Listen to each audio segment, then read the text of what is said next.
Hey, Allison, welcome to the show today. I can already tell that this is going to be a really good episode because we're going to be talking about stress, which is something I personally want to know more about and what all of our clients and listeners need to know. Can you give like a small introduction about yourself, where you're based, and kind of how you started on this journey? Sure. I am in Canada. And so I am looking out at Lake Erie right now and just enjoying my work is really based in the fact that I completely burned out. I had a post-surgery neuropathic pain, and ultimately my neurologist said, Allison, you are never going to work full-time again. Your pain is never going away. And we have to talk about you going on disability insurance. And so his answer to my problems in life, my stress levels, was quit, give up. You have to do less so you can be less stressed. And I'm like, oh, no, that's not the answer I'm going with. That's not okay. And it put me on this journey because he was like, well, if you're going to keep working, then you're going to need to, like, you're really stressed out. You need to calm down. And I'm like, oh, that's not great advice. Yes, I know I need to calm down. And he's like, well, you have to figure out how to be resilient. Wow. And that was the hope that changed everything. And it started this journey and frustration with the advice. And here I am talking to you.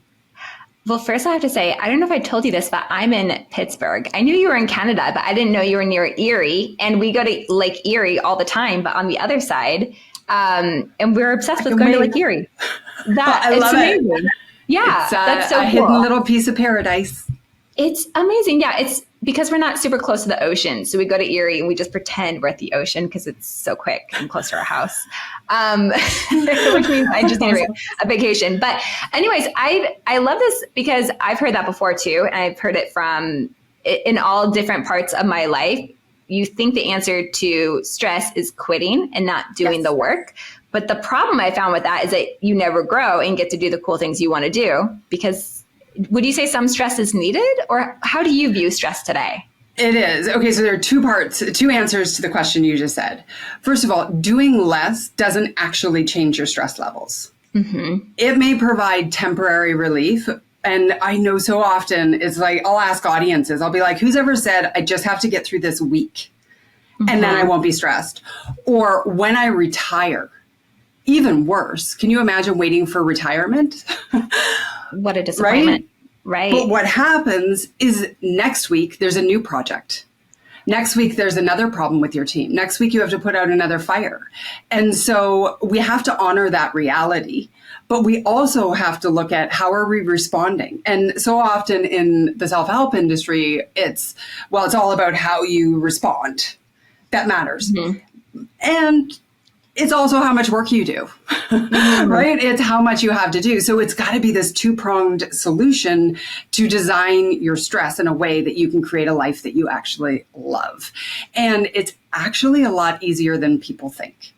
It only takes one simple solution at a time. See, we get overwhelmed when we look at the big, at everything that's wrong. Like, I just can't get caught up. Of course, you're never going to get caught up. I get you, right? It's just never going to happen. It's a task circle. We look at it all.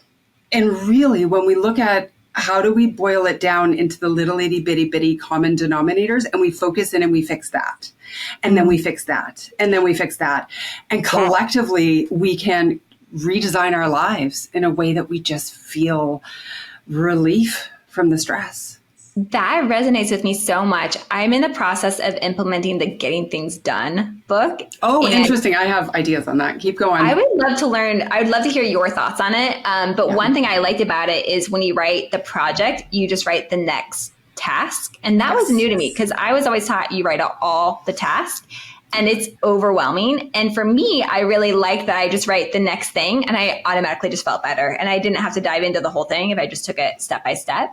So tell me more. What are your thoughts on that book? And do you agree with it? Does it align with what you think? There are parts of it that I think are absolutely brilliant. And when I was in the thick of trying to figure out my productivity and how do I get more done in less time, because I had 2 to 5 hours of functionality a day with my nerve pain.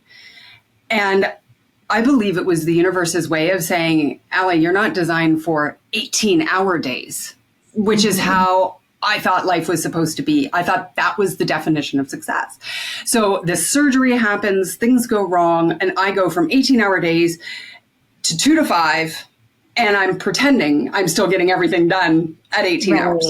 So getting things done was a game changer. Okay. Long term, it didn't work. Tell me more. Okay, 2 reasons. Number 1, I would write down the next step, right? The next best step. But my brain, my mind was obsessed with all of the steps. Mm-hmm. So I would go to bed at night and I'd be like thinking, oh yeah, I got to do that. But then I've got to do this. And then I've got to do that. So instead, what happened for me was I started writing out what are all of the next steps, but putting like horse blinders on to go, only this one is what I'm going to focus on. Mm-hmm. And when I was able to see all of them together, I could say, okay, what's the most critical one?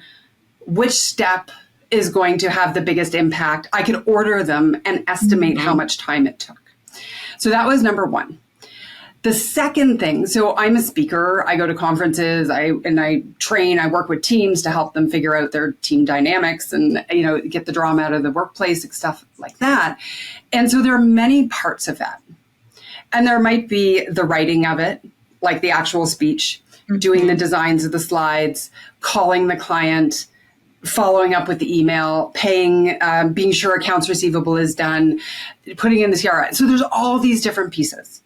And one of the key philosophies with getting things done is you only do your emails at once. You only do your phone calls at once. You only do your errands at once. And it's like, okay, but I actually need to put on my hat of client service for this company. Mm-hmm. And it may require emails and phone call and creative and everything, but I'm going to hone in on that. So those were the 2 big red flags for me that didn't work to make it sustainable. Mm-hmm.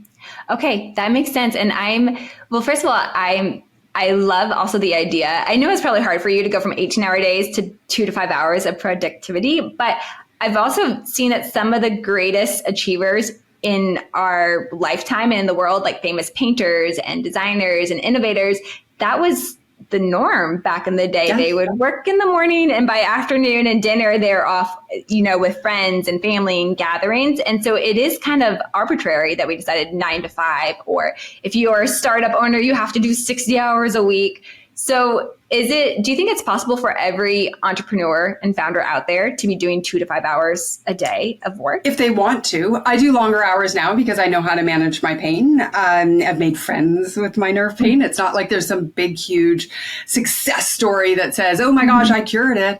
And I'm not looking for any cures. I'm okay for anybody who's listening. You don't have to send me every answer out there. I've looked at them all, I promise you. But all that to say, first of all, I was more productive, more streamlined, and more profitable with 2 to 5 hours of functionality than I ever was with 18. Number 1. Number 2, it forced me to make decisions about what is the real thing. Because a lot of the overwhelm, a lot of it is, again, looking at that big picture. And it's like, I need to market. Well, yes, I do. And I need to do these 3 things that are actually going to move the needle. I don't have to fiddle around with SEO, right? I can hire somebody. Hey, I know a great outsourcing company who can do that and take that pressure off, right? So I don't have to become an expert. It's like stay in your zone of genius. So it really pushes you to do that. But here's probably one of the most powerful exercises I ever did. Are you ready for this? I'm ready. I started looking at my long to-do list in sections based on area of responsibility. Okay. So I have to sell as a solopreneur. I have to do sales. I have to do client service, marketing, right? Creative. Mm-hmm. And I have to do admin and I have to do volunteer stuff. And when I look at, and then, you put on each hat, you don't get to wear more than one hat at a time. So when I started looking at sales, I knew I had to focus my time, but I started tracking where my time was going. And 80% of it was volunteer or non-revenue generating areas. Mm-hmm. And I think people who care, people who give, people who have created goodwill in the community and a reputation that makes people ask them, hey, can you help me out with this? Can you help me out with that? What happens is that non-critical feel-good stuff that takes us away from the hard, actually going to serve our company stuff is usually a little bit too long. This is resonating with me so much. I just tracked my time last week for the first time, like thoroughly all week. I spent 10 hours emailing. 25% of my week was emailing, which doesn't light me up, which was annoying, which anybody else on my team could do. I already have a VA now who's getting trained on my inbox, but it is so eye-opening when you track your time for an entire week. Yes. And not eye-opening in a good way. Nope. Like alarm bells were going off. No, one of my coaching clients, I said, okay, for 1 week, I just need you to track your time. He did exactly what you did. Where's your time disappearing? He couldn't figure out why at 10 o'clock at night he had to start working to get caught up from the day that didn't work out. And I said, just track, give me a week, and then we'll talk next week. He called me back within 2 days and he's like, I don't need a week. I got it. It's the constant interruptions. It's the people who are asking him to, help them fix a problem on the team. It's, checking social media and getting lost in the scroll, all of those things. It's like, we only have so much time. And by the way, I do it now too. But I know that it's okay to do that when you know that your core priorities are taken care of. Yes. Yeah, that's also true when you have the time to do it. So let's just say step number one, I'm very practical. Step number one is everybody to track their time. 100%. I've already told my team that's what they have to do this week. So what is step number two? You track your time, you realize you're completely off base with your priorities and what you're doing. I actually don't even know if people would know that they're off base with their priorities and what they should be doing. I think that's where a part of you look at that and then put it into different categories. Mm-hmm. And I call it your areas of responsibility. What hat are you going to wear and when are you wearing it? So if it's HR, CEO duties, sales, media relations, whatever it is, what are those things? And start pulling how you use your time into the different buckets. Mm-hmm. That on a piece of paper will tell you everything you need to know. Yes. So that's a key piece. You had asked me earlier about what's your opinion on stress. Uh-huh. And we went down this awesome thing. But here's the next thing I would say is I would challenge people to actually look at their relationship with stress. Look at it as if it were a constant companion for your entire life, because it is. Ooh. If you're hating on it every day, oh my gosh, I'm so stressed out, I can't believe it. If you're using the word stressed to describe every problem you have, right? You're never going to be free and design a life you love. And right now I'm writing this series called The Modern Stress Solution. And it picks apart a lot of the commonly held beliefs and the wisdom that we know we're supposed to be doing to deal with our stress, but we're not. Or if we are doing them, they're not working. And this was the frustration that led to this entire body of work. When my doctor told me, you've got to be resilient, you've got to get your stress under control. And I went searching for answers and I'm like, okay, do less, don't take life so seriously, care less about your clients and the work. Like all of these platitudes that sound fantastic on paper. I've heard them as well. In reality, it's not working because stress levels are going up, burnout's going up. So I look at stress as you've got the stuff that's like survival. You're in danger. You're never going to escape it. If you're going through something like that, we have to learn how to better ride the waves of it. Mm-hmm. Stop fighting it. Stop complaining about it. Just embrace it, feel the feels, and allow it to be and as healthy as you can. That is a radically different view because everybody says just get rid of stress, but you're saying embrace it. It's going to be with you for life. So just ride it. Ride the wave. Yes. Wow. But then there are two other categories that give us some control, give us a little bit of hope. So the other side is that in that danger signal, what we're doing is we're being inspired and focused to get to safety and to finish something right away. So we can use that in the right doses and the right circumstances with the right amount, right? To actually design power work blocks, to be totally focused on what are we going to get done right now and get rid of every distraction around us so that we're totally honed, have some accountability and say, I'm going to get this done. And that's like empowering stress. Like, because when I'm chasing a deadline, and I don't know who's listening right now, but you may feel the same way. It's like I feel the most lit up and excited about my life in those moments. Yes. Yep.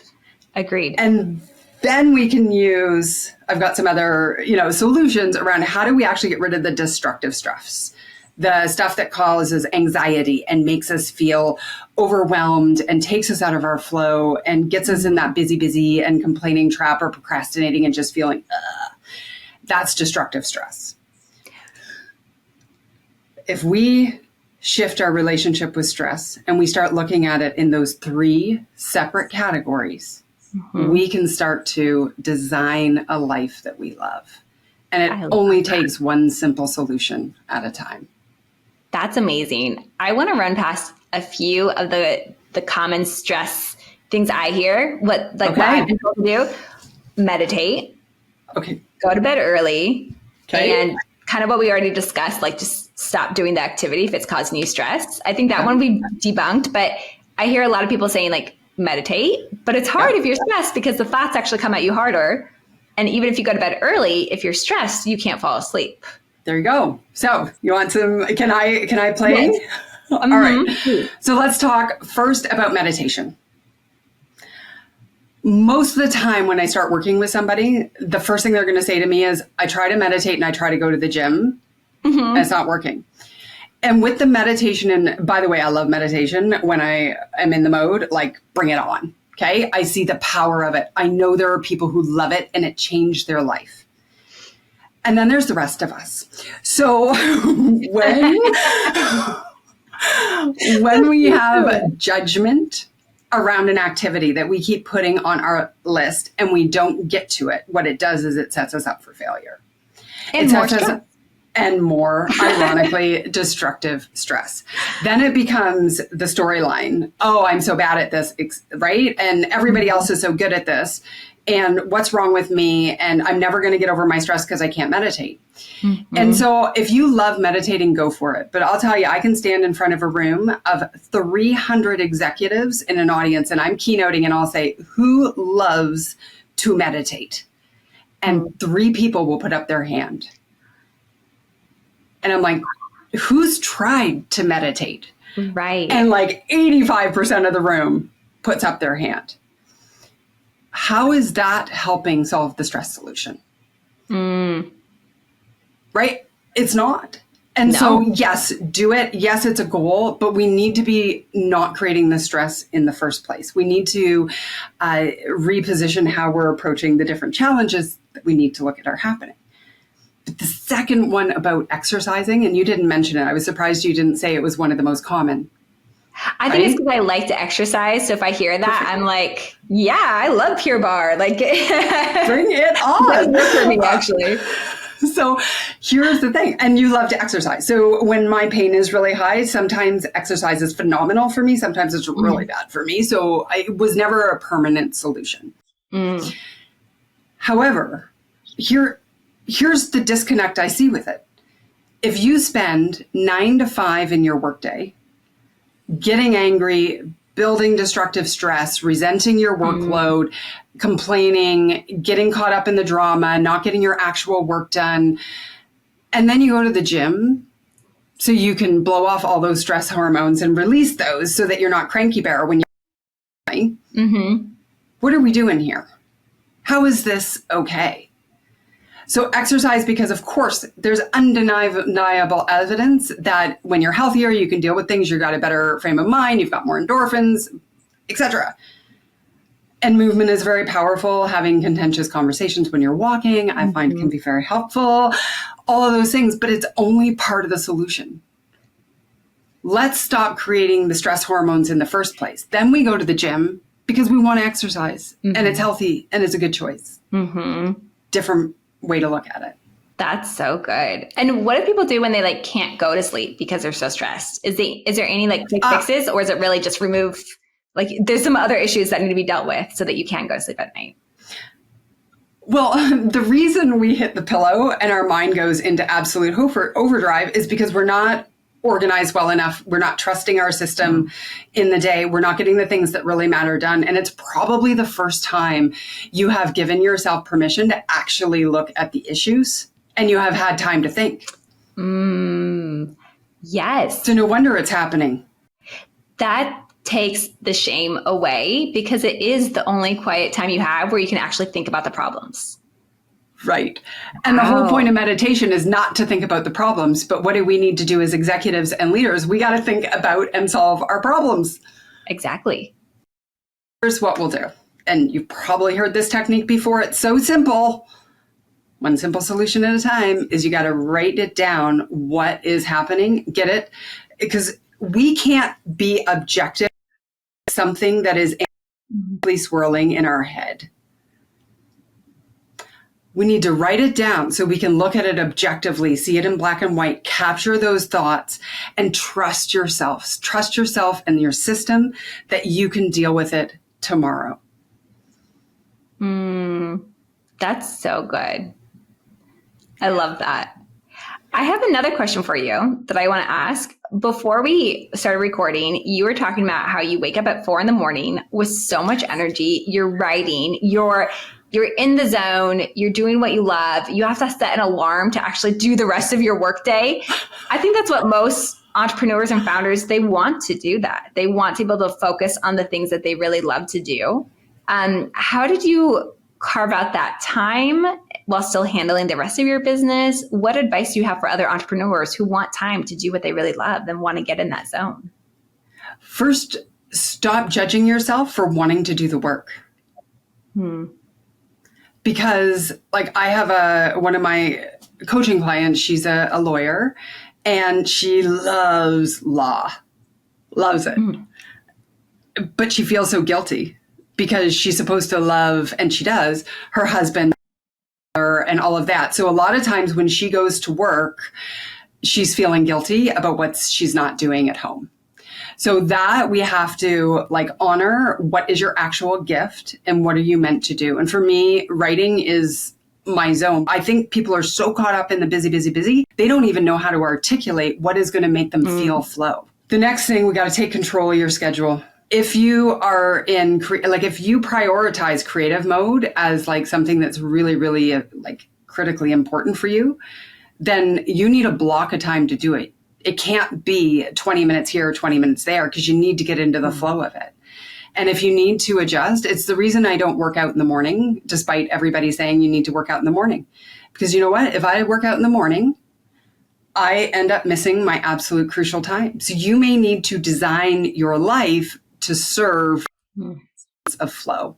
So figure out what it is, allow yourself permission to consistently do it, and take control of the rest of your time so that you have those blocks.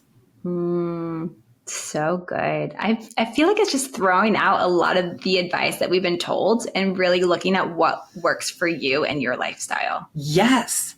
And I'm the first to say, if what works for you works for you. And there are those people, right, who just are not stressed. And I admire them. I'm just not those people. I'm not that person, right? So I need different strategies. And if there are cliches and popular bits of wisdom that are working for you, keep going. Don't mess it up. Oh, that's good. If it's not working, I think the modern stress solution that I'm writing this article series, and then there'll be a video series afterwards as well. It's really resonating with people. So I invite people to come over and check it out. I'm personally going to sign up like after this. I'm super excited. Not for our clients, mostly just for me personally. Like I can tell like this is exactly what I needed to hear at this moment. So thank you for sharing and making such a safe space. One of the last questions is, so we obviously provide virtual assistants to CEOs and a lot of appointment setters towards sales teams.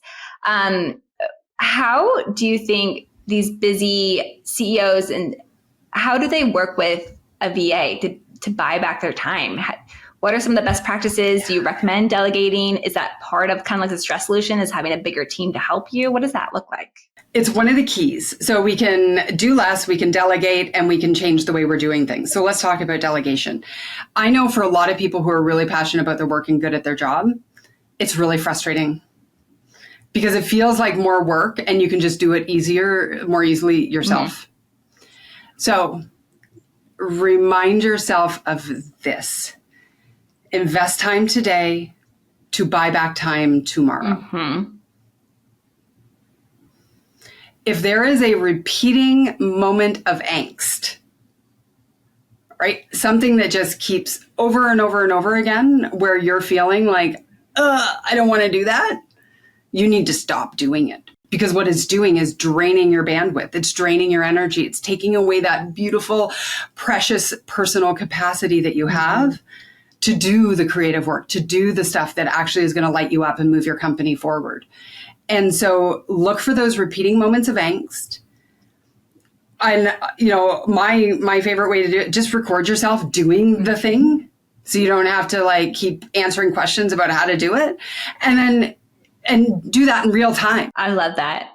Yeah. I mean, one of our other clients, Bearcat, said the same thing to me. It's not 5 minutes. It's 5 minutes repeated 1,000 times. And you're right. You can just record it while you do it and you send it over to the VA. Yes.